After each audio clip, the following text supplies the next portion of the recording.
This is Alan Silva here, broadcasting from our studios here in Le Mans. And wait a second. Oh.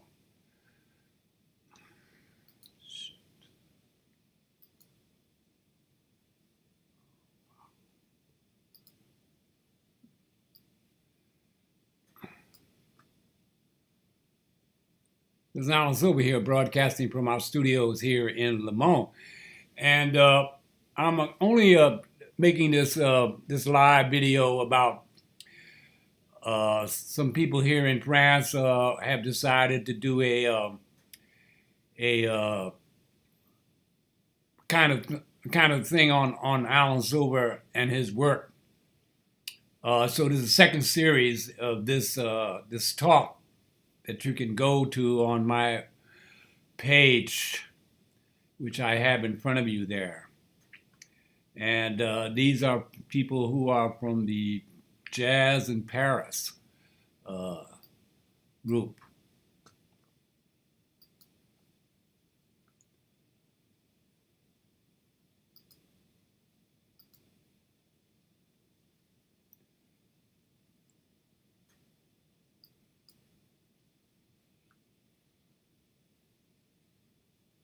So they are doing a every day.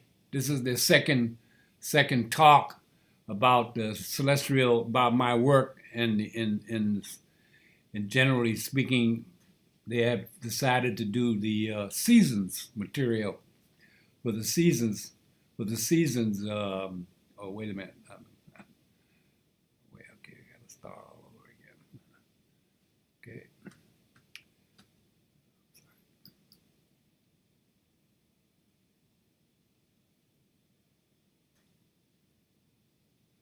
Hello, everybody. This is Alan Silva here, broadcasting from our studios here in Le Mans. And today we're doing a live presentation of jazz at Paris. Jazz done a series of articles about my work that is on my Facebook page. And Gil, who runs Jazz in Paris, decided to make a talk about my work in this area. I'm only doing a live video because it's on my web page, and so I decided to make a live video about what their work is about. And I looked at the article, and we will go through it maybe together. I mean, you can do that on your own time. It's primarily about my work in the early part. So we'll look at. I have made an English translation of that, and there's two things that most people, because I didn't have in the long run. Many reviewers didn't discuss my work anywhere in the 60s and in the American press. And I have never been interviewed about seasons, for instance, even in the French newspapers. So it's never really been discussed in the field of what we call jazz journalism. At the same time, it's never really, this piece has had tremendous impact upon what we call improvisatorial orchestras. I was not someone who invented those ideas. Those ideas are fundamentally starting in America, I assume, with the relationship between written composition and improvisation in orchestra music. And we would start with, obviously, Duke Ellington as a composer. And he had an orchestra in which he played his music. And he had developed improvisatorial aspects of that music. So Duke Ellington was always a model in the United States music for two things. writing music that would be fundamentally improvised, which is in European tradition. Orchestra music is for orchestra instruments.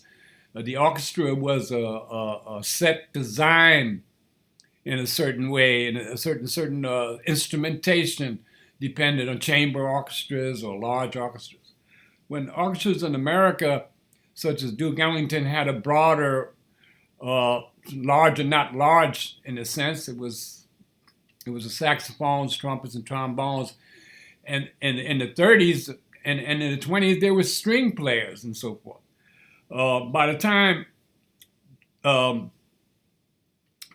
this concept of orchestra music was developing in the United States, it was developing at a very sophisticated level in Europe. I mean, Europe had been practicing writing parts for instruments far better than anybody in the world, I guess, because they were the ones who invented the idea of writing for a 100-piece orchestra. I mean, so they had really advanced ideas about how you can do that.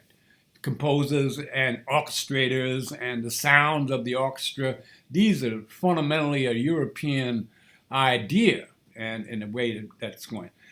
Those ideas were transmitted to the American scene, the Americans when the Europeans immigrated to the United States. They brought their music and they brought their techniques. American-born musicians, let's say, that's like, American-born composers, This means that composition is more or less in the European music, Western musical language. That's in Denmark and Italy, wherever Western music concepts are being taught and done. They're done in these manners. So when I was in this particular article, he starts out with I studied composition. Well, no, I really didn't study composition. I studied musicology, which is I studied improvisation with Donald Byrd, and I was playing trumpet at this time. But then fundamentally, I was not going to be a musician. I was an amateur musician, and I happened to like his music, specifically improvised music, what we call jazz music. And so Donald Byrd was a really big, and Miles Davis, Dizzy Gillespie, trumpet seemed to have liked to play the trumpet. Didn't think about being a composer at all, in fact. I was a painter, in terms of being an artist and painter. So trying to, what fascinated me about these records was how, what kind of vision, what kind of, when Ellington wrote these pieces of music and put a title on them, and then sort of like, what is this title? Summertime. So you have to think that I was a very visual person and say, well, summertime, okay, what does that mean? Hot weather, so those songs and things like that influenced my visual aspect of when I heard this music. Like Summertime done by Miles Davis, Summertime done by anybody, in fact, always produced an image in my head. And so for me, music was very visual. Very visual. So you have two types of visions. I mean, you have the vision of the musicians actually playing the music, and then there's the vision that what the music really is. And only in a record can you have this association.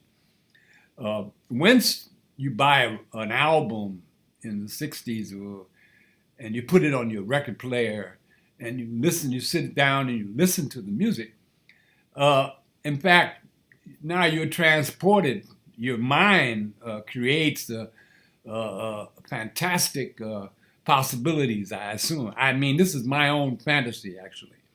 So in this particular point, yes, he opens with the idea that maybe seasons, which which he's discussing as an orchestra piece, is like a painting. True. This is definitely hit it right on the head, because me and Bill did have our artistic, what we call visual metaphor, visual, and how we could use and how we can manipulate. Me and Bill discussed that, and so I like Jackson Pollock's drip paintings. I thought his abstract expressionism was definitely related to improvisation, and definitely more related as an American art form to improvisation in music and what we call jazz music at that time. So I felt that abstract expressionism and jazz were one and the same. But among the American cultural people, they assume that it was written music. When Jackson Pollock was making paintings, I think that he was an American painter listening to probably jazz music. I don't think he was listening to contemporary music.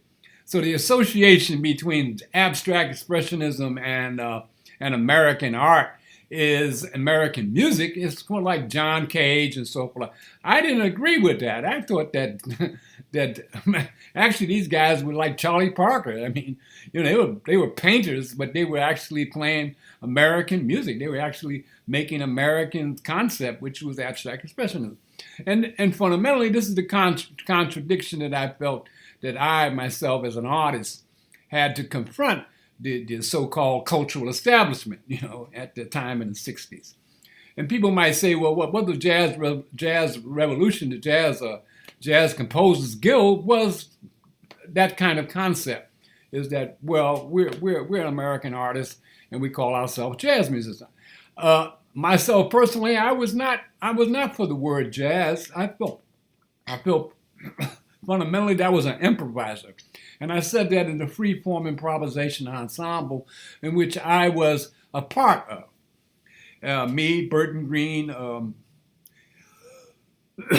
Clarence Walker, and wow, people got the fuck out of here. Wow, I lost one people now. Oh, wow, what's going on here? Oh, so why so many people dump out of this motherfucker? Yeah, okay. So anyway, we're back into business again. So this is not a music program today. It's more or less a talk, in a sense. So as I said, I was making some reference to, wait a minute.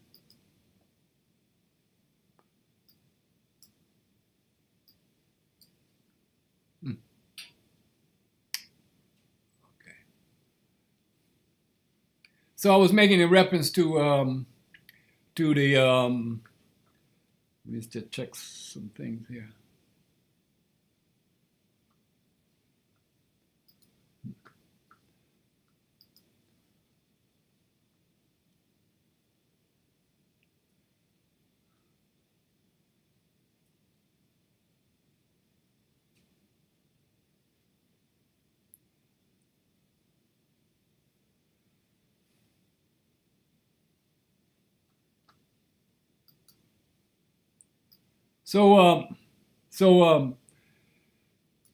Yeah, in the opening statement, so that you can understand a little bit of what it was like in the beginning of my career. Actually, is that the Jazz Composers Guild, which I was a member of, with Burton Greene and our group, our group was called the Freeform Improvisation Ensemble, and for years. This group was developed in the 60s, in the beginning of the 60s, actually, in Brooklyn. It was a group based upon creating improvisations for fundamentally never to be actually in performance. We were basically a recording group In fact, I was deeply involved in recording music. I had a 4-track recorder, and we were recording our work on the idea that the sounds that we were making in my studio, we're studying the acoustics of drums, piano, bass with 4-track machines without any mix. You understand? With no mixing. We have 4 different mics with 4 different view meters, which just show the volume, but we were not making any mix. The machine was making the mix. So we had to be very sensitive in the space of what kind of music we were going to make in this space. And Burton Greene, myself, and flute and saxophone and drums, it has gone through different kinds of evolutions. I was a painter, and Burton Greene was a musician. I was a musician too. We all were musicians.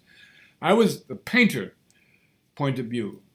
So I was trying to get these guys to understand that sound going into a machine, and then we could hear this sound back was quite revolutionary comparatively to being just a musician. So I thought that now we're making our sounds. So being a jazz musician or being an improviser is developing your own sound of your instrument. It's not like writing for bass. You don't walk a bass, and you see is walking a line. He's making up his own line. Piano players are making up. They have the chords, and they're making up the rhythm or the background to the horn player. The drummers. All these things are intricate improvising processes. There's not notation here. There's no notating of that music. The only notation might be the song itself. But for us, these were what I called stratus, how all these instruments were in stratus and different kinds of stratus. So fundamentally, this is where I was coming from an improviser's point of view.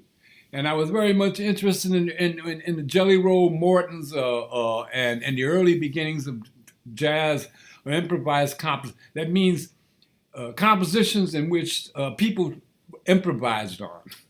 I mean, that's, people tend to take that very lightly. I mean, when George Gershwin wrote a song and he put it out there, and a whole bunch of musicians tried to use that song, it didn't say how to play the song. In fact, that was what's so great about these songs that these early musicians did. It was nothing specifically how you're supposed to play it. In fact, So when Charlie Parker and all those people started writing their own songs and writing their music based upon what they play, a lot of people in jazz theory and jazz improvised theory doesn't understand an aesthetic. What is the aesthetic? I mean, what's a good solo? What's a bad solo? Those things were questionable. But in freeform improvisation and collective improvisation, I mean, that was the basic idea of collective improvisation. Each person is writing his or her. Wow. Each person is writing his or her what they do, So if you take this as so when I came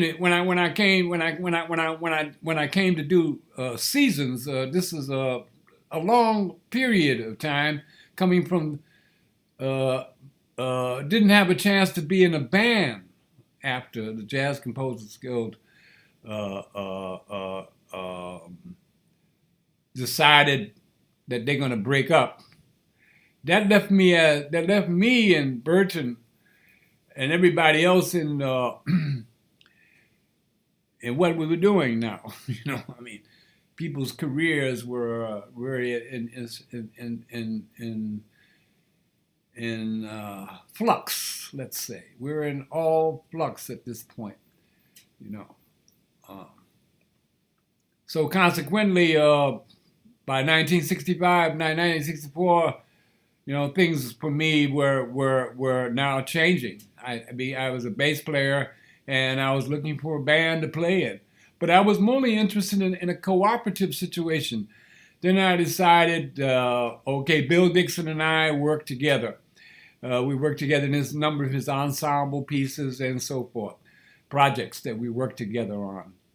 His writing his ensemble pieces, I'm playing in his band. And then we did duets together. And we recorded a lot of duets together. And we started working with Judith Dunn and dance and music. And I was working on painting and music, you understand? So consequently, music is a social process. I mean, what's so great about it is that you need 4 or 5 people to play. When you're a painter, you just go down and buy some paint and your brushes and you learn how to make something. When I found that musicians didn't have a tape recorder when I had one, it was that they didn't understand that there's where the artist comes from. Deciding that you want to be an artist, a sound artist, or you want to be a recorded artist. And that's a little different than being a performance artist.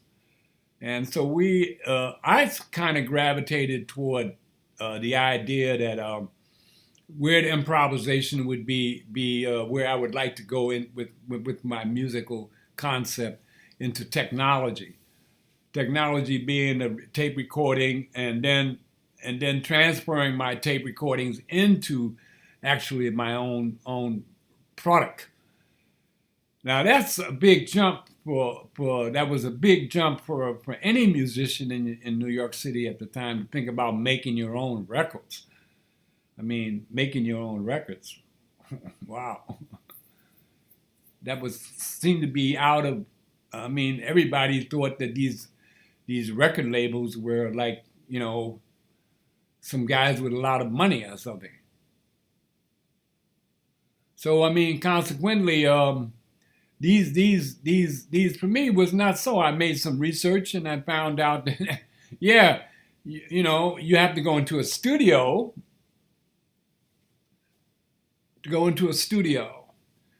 And in that studio, you make a tape. And then that tape is taken to some place where they engrave it, and so that you can have a plate. And in that plate, they make the records from. So the first thing you have to do is get into the studio. But in fact, you could take your tapes and get them engraved. I didn't know that until much later. So we had a chance, the Freeform Improvisation Ensemble had a chance to work in a studio, and we made some demo tapes, some demo recordings. We call these demo recordings where you only make 1 or 2 or 10, not 20, engraving, And these became rare events from concerts that we had done. And when the Jazz Composers Guild done concerts, we recorded them. We was able to begin to understand as a group of musicians that we could do our own recording and we could make our own concerts. And this, I really felt that was some kind of revolution in the sides of what we call some kind of revolution. This revolution was primarily, we musicians can do this. We don't need anybody to, it's not necessary that we become the producers of our own music. So this idea that in the 1960s, a lot of musicians were being exploited in the magazines, and whether or not jazz musicians were being exploited by the club owner, and all this leftist social work. I didn't kind of agree with that aspect of the 60s. I thought that all these places that I was a fan of this music, and I went there a lot of times to hear a lot of great music, and I supported those clubs, myself, because that was what I collected records, and I felt that I was going there to hear John Coltrane, a modern jazz quartet, Miles Davis, or any of the musicians that were not so famous either, So that was a tradition that most of those musicians were trained to do. That like try to how to get a performance space and to perform. And so when the jazz composers were working we made our own. When he made this little festival, we call it a festival at that time, and after that he wanted to make a collective group. And if you look back on the archives, of that particular group, you would see that, there was I played in a number of bands as a bass player in that particular situation. And so the place that that Bill had, like rehearsal space as well as performance space. Of course, for any musician, performance and rehearsal was a big thing in New York City. I don't know why people think that free jazz, or you don't have no rehearsals, and things like that. This is absolutely bullshit, basically bullshit. We have worked hard on learning how to play our instrument. We rehearse, and we like to rehearse. That was the only thing we could do. In fact, we didn't have any place to play. So we did have a place to play. So we decided as a group that we started doing our own performance space, and that means we were creating our own performance space, and we began working there. A lot of these musicians, Archie Shepp, Paul Bley, Cecil Taylor, Sun Ra, myself, the Jazz Composers Guild, and then Mike Mantle and so forth created, we call the Jazz Composers Orchestra. And I participated there in this orchestra of music. And we had a number of people who could, the jazz people that could make compositions for that. Mike and Carla Bley were just making the direction of it, but we the members of the Jazz Composers Guild could write pieces for the orchestra. It was not Carla Bley. That's why it was called the Jazz Composers Guild Orchestra at first. It was not guild, because we were a guild. They were composers, but I was an improviser, and I told them that in the beginning, my pieces of music are about improvisation. You understand? Of course, Cecil Taylor's music has been about improvisation. Sun Ra's music is about improvisation. Bill Dixon, all these people have improvisatorial concepts. Myself, personally, I said I want improvisation to be the core of the composition. I have no compositional identity. You understand? Like Ellington has a compositional identity. Cecil Taylor has a compositional identity because he has organized the notes and how you organize the music. And Bill Dixon, all this. But myself in improvisation, it was the improviser that created the composition. So I did some experimentation with the idea of conductions back in the early 1960s of what is the role of a conductor. And I looked at the role of conductor in orchestra music. It's a kind of guy who organizes with the composer.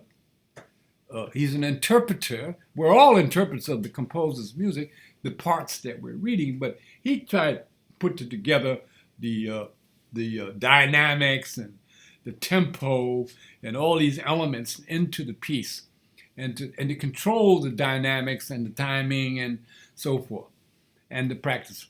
Those were the jobs of a guy like reading a contemporary score of music and learning how to conduct it. So I took the conductor's position in improvisation, and how it might be used in improvisation. Now you saw some old, if you go back to 1920s and 1930s, you saw some guys stand like Cab Calloway, you know, standing with his little stick and making swing. Ellington never, he never hardly ever did that. I mean, counting off the band, you know, I mean, and keeping the band in time. I felt that the band keeps time, you know. I mean, they don't need somebody to keep time. I mean, basically, everybody's keeping time. So you don't need someone to tell you that your timing is not off.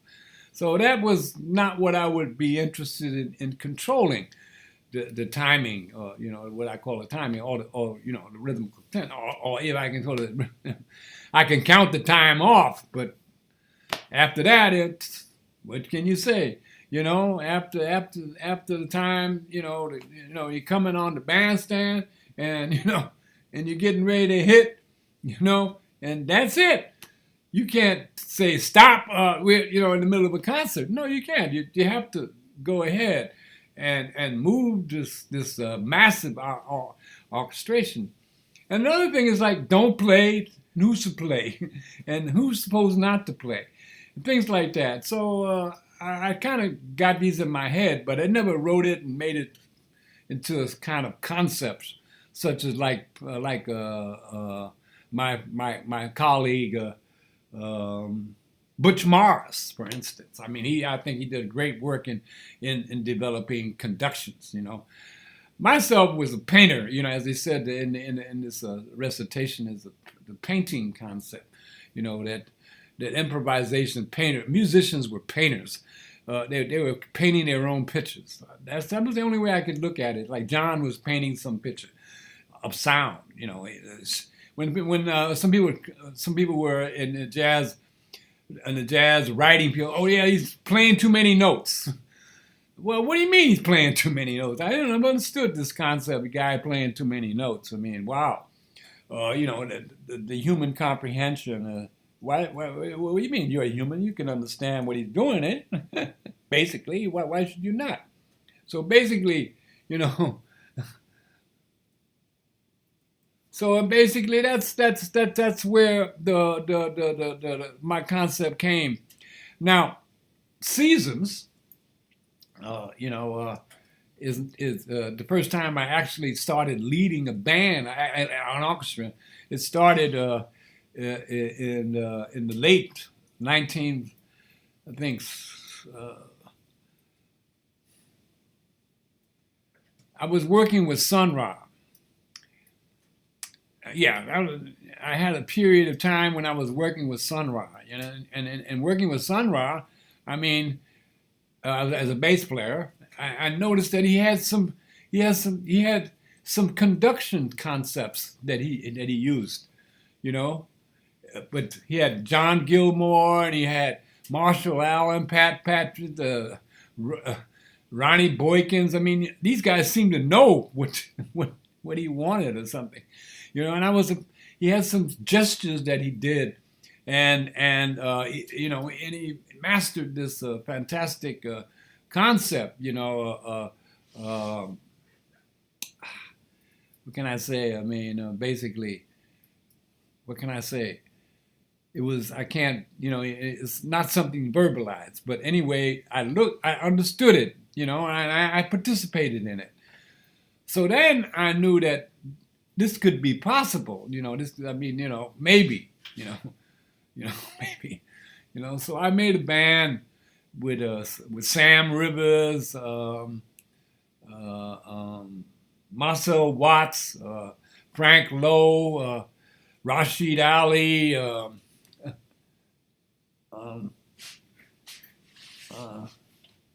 one of the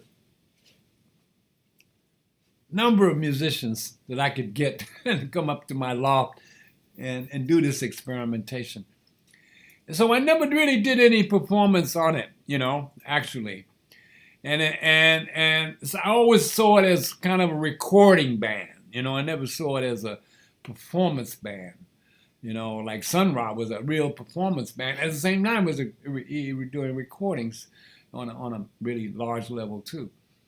So by the time I did Seasons, now people are like, what is Seasons? Well, Seasons is before I had a contract with big records. My first contract as a leader, as a composer or person who produces, and they gave us a 2 record a year contract, and so I did my first record of Celestrial Communications Orchestra, and called Seasons. No, not Seasons, but what's the name of that? Lunar Surface, which was an intense recording in terms of intensity. People might call it the first.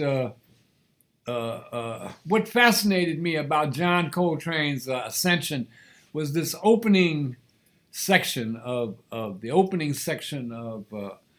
Ascension, where everybody's playing the melody or the motif that he suggested they play, but it's always was you could hear all the individual players. They would not harmonize. You understand? And that's where Arnett wrote that piece called Free Jazz. It was supposed to be based on collective improvisation, but fundamentally it wasn't. It was basically a bebop concept, what I call concerto grosso form. To maintain a collective improvisation would be go back to the early beginnings of where the solo came in. So I felt that the collective improvisation compositions were made with no solos. Solos being later in the development of an orchestra piece.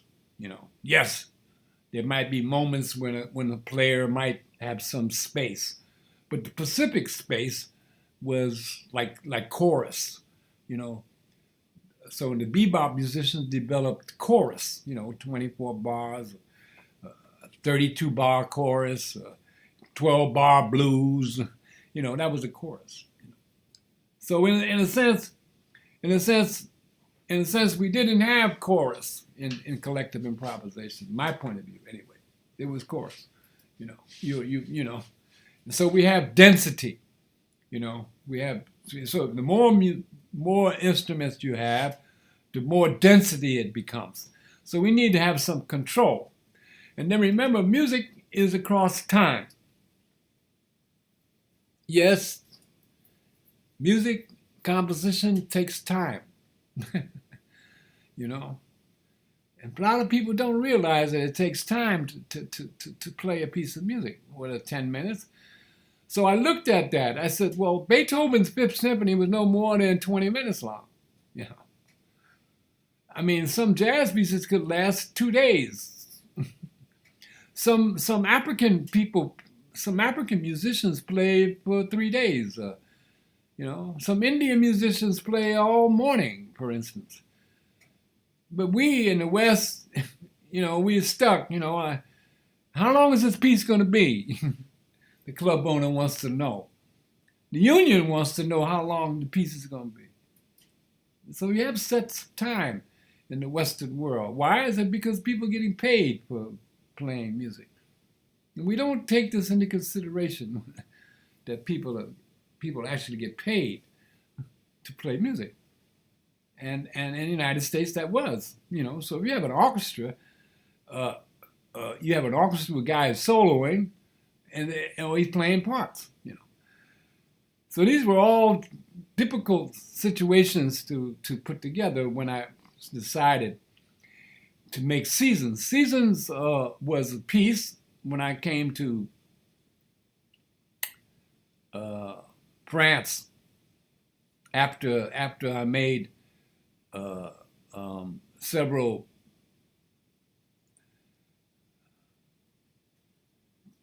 Celestial Communication Orchestra. After I did that, I didn't never realize I have an orchestra. It just happened that those are the musicians that were we were coming from Algeria at that time. Sonny Murray was supposed to, and Dave Burrell and Grachan Moncur and the Art Ensemble Chicago, and Anthony Braxton, and all these people were in Paris at the time, and they were either one or two in this celestial band that I put together to do that. Leroy Jenkins, two violins, two basses, Claude Delcloo on drums. So that was the studio recording of Lunar Surface, which is two sides actually. We never saw the other tracks on it because they were so dense. You know, the quality of vinyl records at that time was not. It was too. The music was too dense to put on the album. We'd have to do a double album, and it'd be very short. Normally, you on LP, you could get 20 minutes. This depends on different qualities. You understand? Depends on the pressing. A lot of this. So my music was very difficult to actually translate because it was so dense on a technological level. So for this point of view, the sound engineers at ORTF, this was a great challenge for them. This work that we're planning to do with this amount of instruments playing. Not what we didn't know what we were going to play. We didn't even know how long we were going to play. You know, how long are you going to play, Alan? I said, I don't know. You know, this was a factor in the composition. Most of the time, a lot of pre-jazz players like Cecil Taylor had a you know, we all had some time that how long we would play. You understand? I mean, how long can you play? You know. In New York City, you've got to play in a club. You think you can play all night? No, you can't. You have to play 20 minutes, 40 minutes, and 20 minutes off. So you're trained to that. That was what our generation before had organized. But in a radio concert that we were having, that was being charted for to do, you know. So I'm giving you a general idea of this record now in 2017, and it's the background to this discussion. You can comment on this. I've been on the air for like 40 minutes talking. So I want to take a little break, you know, from that. And so look at the article on my page, and what do you think about it? And let me know. I'll see you later. Oh, regarde. Ouais. Hein? Oof. Wow, that was long. Shit, a lot of talking. Maybe I didn't do that. The second part of the work on you. Yeah. Did you see it? That? Yeah, I translated it. Yeah. You like it? Yeah, it's good. You want to comment? Now, what do you think I was just doing, Catherine? The whole program I was doing was that. D'accord. Okay. No. Did you